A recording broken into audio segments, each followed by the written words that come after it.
आज सकाळी मी नेहमीप्रमाणे 4ला उठलेलो आहे. अंघोळ वगैरे त्यानं आवरून घेतली आणि त्यानंतर आज सकाळचं बॉडी वेट होतं 50 kg. लास्ट टाईम 50 नंतर बॉडी वेट वाढलेलं, सो यावेळी मला काळजी घ्यायची आहे. मेडिटेशन आणि बुक रिडिंग आवरल्यानंतर आज 6.5 तासांची झोप झाली होती. ऑलमोस्ट 7 तासांची झोप मला कंप्लीट करायचं आहे. आणि प्री वर्कआउट खाल्ल्यानंतर आज जिममध्ये आलो. आज होती शोल्डर, सो रिस्टार्ट डे 54. आणि आज शोल्डरसाठी चांगले प्रोग्रेसिव्ह ओव्हरलोड घेतलेला नाही आहे. अजून पण मी लास्ट आठवड्यात जे शोल्डरला सगळे एक्सरसाइज घेतलेले तेच घेतल्यात, कारण की मला टेस्ट करायचं होतं की मी ॲक्च्युली ते केपेबल आहे की नाही. श्रग्सचे टोटल लास्ट टाईम जास्त रेपिटेशन घेतलीत, खरं तरी पण यावेळी श्रग्सला नेहमीसारखं 17 आणि 20चंच वजन घेतलं.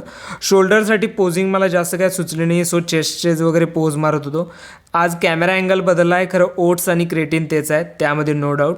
आणि त्यानंतर ॲब्स मी कंटिन्यू मारालो आहे, खरं माझे जे लोअर ॲब्स आहेत ते जरा 0% विजिबल आहेत. सो मी एक नवीन एक्सरसाइज ॲड केल्यात, म्हणजे रिप्लेस केल्या.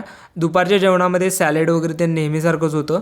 युजली तर मी 5:30 वाजता ओट्स खातो आहे, खरं आज मी 4:30ला ओट्स खायला बसलेलो, कारण की आज यशचं एक शूट होतं बाहेर, सो आउटसाईड शूटला गेलो होतो आम्ही सगळीजण.